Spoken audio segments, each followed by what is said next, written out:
In this video, I'm reconditioning and refacing some valves from an R100, I believe.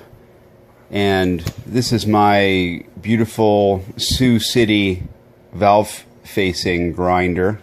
It's a precision grinder. It's very similar to a tool post grinder in that it has a high precision grinding wheel and a diamond facing tool, which you can see hanging there off to the left. And then it holds the valves very precisely in that precision chuck.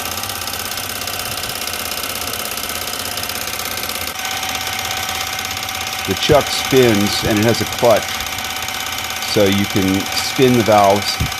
And here you can see the old surface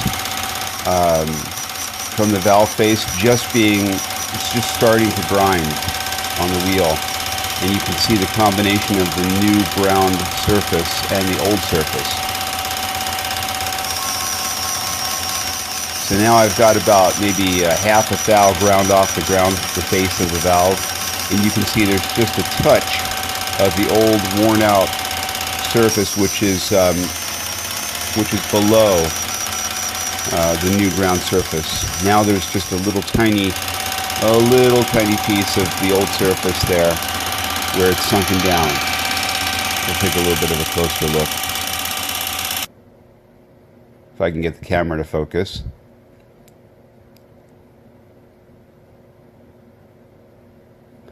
And what I like to do there is just take off a little bit more metal so that I can get a perfectly smooth surface. But that is probably just a few tenths right there.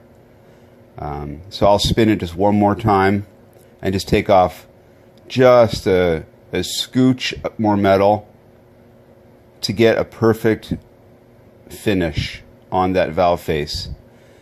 It's really important to get a good finish on the valve face so that it meets and matches up perfectly with the valve seat, which is also ground. The two ground surfaces come together to make a perfect seal, of course. And the valve seat